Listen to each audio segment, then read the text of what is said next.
Dan untuk perkembangan dari Sabah petang ini, kita bersama Redwin Robin. Antara fokus, pelaksanaan Budi 95 berjalan lancar dan disambut baik pengguna di Sabah. Redwin. Baik Faiz Syairah, pelaksanaan Budi 95 membolehkan rakyat menikmati harga petrol serendah RM1.99 seliter berbanding harga pasaran RM2.60 seliter. Jumlah subsidi berkenaan layak digunakan bermula hari ini untuk rakyat Malaysia yang mempunyai lesen memandu sah. Dapat meringankan beban kepada semua pengguna, terutama rakyat Malaysia lah. Lagi satu, dia sangat memang baguslah. Lepas itu dari segi harga memang sangat-sangat berbaloi lah. Sangat-sangat membantu. Lepas itu dia punya kesan kepada semua pengguna dapat membantulah.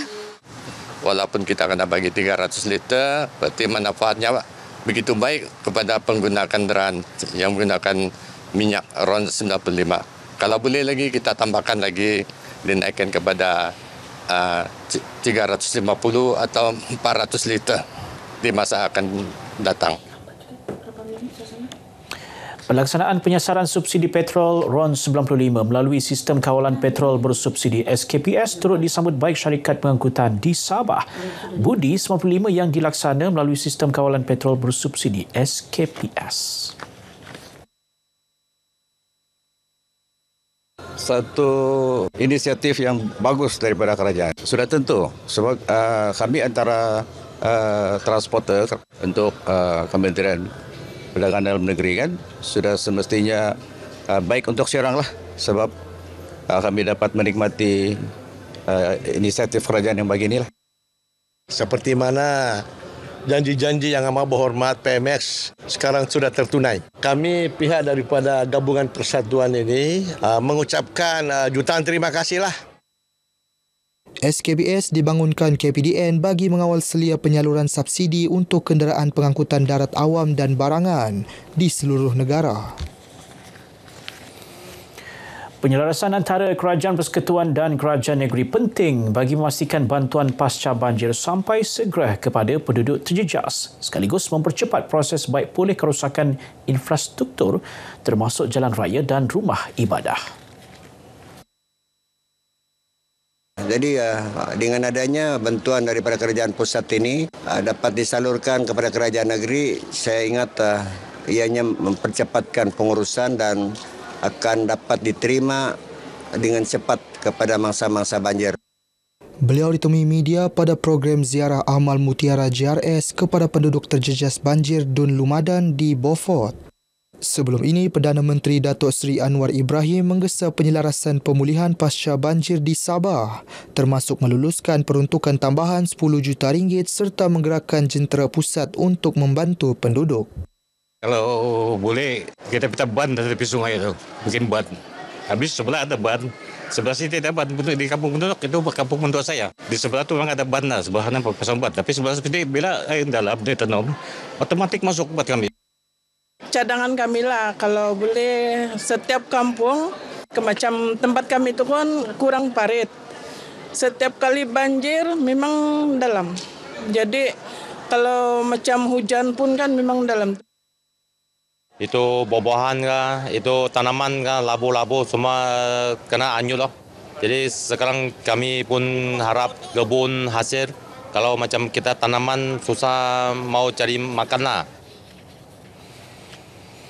Menjelang pembentangan Belanjawan 2026, rakyat Sabah menyuarakan harapan agar kerajaan terus memberi tumpuan kepada pembangunan infrastruktur di negeri ini selain menyediakan bantuan sokongan kepada golongan yang berisiko terjejas akibat tekanan kos sara hidup.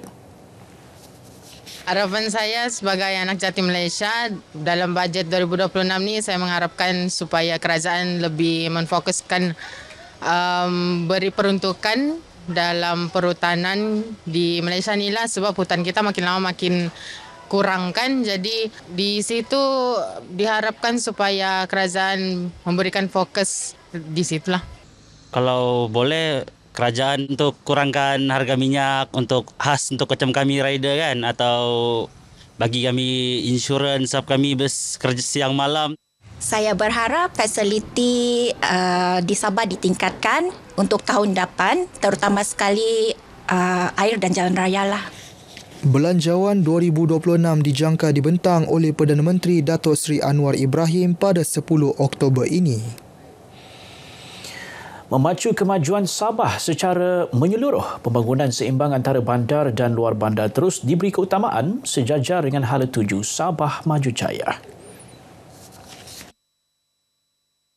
Ketua Menteri Datuk Seri Panglima Haji Jinor berkata, ke arah itu kerajaan negeri memperuntukkan hampir 4 juta ringgit bagi projek pembangunan di Merotai, Tawau. Ia meliputi pembinaan Dewan Berhawa Dingin bernilai 2 juta ringgit dan 1.9 juta ringgit lagi bagi pemasangan lampu solar LED di sepanjang jalan utama. Sehingga kini hampir 70% pemasangan lampu solar siap sekaligus meningkatkan tahap keselamatan. Demikian ucapan Ketua Menteri yang disampaikan Menteri Pembangunan Masyarakat dan Kesejahteraan Rakyat Dato' James Ratib pada Majlis Pecah Tanah Dewan Anak Merotai. Penantian hampir 60 tahun penduduk di 4 kampung di Dun Kukusan untuk mendapatkan geran tanah berakhir. Mereka kini boleh menarik nafas lega selepas menerima geran pewartaan Kampung Airport Lama, Kampung Sentosa Blok 4 dan 5 serta Kampung Seri Menanti. Pewartaan 4 kampung itu sekaligus membuktikan komitmen kerajaan dalam mensejahterakan rakyat. Kita telah pun menyerahkan gizi kepada 4 buah kampung yang mana sekian lama berpuluh-puluh tahun mereka tunggu. Dan kita mengucapkan setinggi-tinggi penghargaan terima kasih kepada Tan Sri atas usaha beliau kerana mendapatkan pemberian warta kampung ini kepada 4 kawasan. Kampung itu tidak sepatutnya dibiarkan macam itu. Kerana kampung itu sudah usia lebih kurang 60 tahun dan juga ramai yang tinggal situ sudah 2-3 generasi. Maka itu saya bawa perkara itu untuk perhatian Yang Berhormat Ketua Menteri. Sudah menanti lebih kurang 60 tahun untuk mendapat penggezetan atau pembawartaan tanah ini. Ini tahun baru dapat terima. Kami pun tidak tahu apa sudah mau cakap atas kegembiraan ini. Terima kasih kepada Tan Sri dan kerajaan JRS yang dipimpin oleh Datuk Seri Haji Ji. Alhamdulillah, selama ini kampung saya menunggu selama 60 tahun. Kampung Sentosa Blok 5. Terima kasih kepada kerajaan JRS dan Presiden PHRS Tan Sri Yun Phat kerana usaha untuk kampung kami.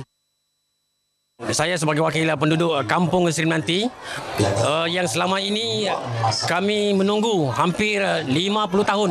Penduduk Kampung Seri Menanti begitu teruja untuk kampung diwartakan. Kami rata-ratanya daripada anak jati Kampung Seri Menanti begitu teruja dengan penggezetan kampung yang telah diberikan oleh Ketua Menteri Sabah.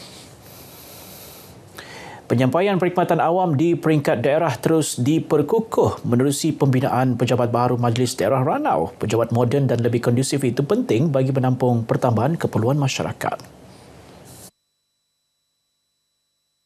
Timbalan Ketua Menteri Dato' Dr. Joakim Gun Salam berkata, bangunan 3 tingkat itu melibatkan kos pembinaan keseluruhan berjumlah lebih 7 juta ringgit. Ia mula beroperasi tahun ini dengan menempatkan 90 kaki tangan. Justru beliau berharap pegawai dan kaki tangan Majlis Daerah Ranau memanfaatkan fasiliti baru itu dengan meningkatkan tahap kecekapan, integriti serta memberi perkhidmatan yang mesra rakyat.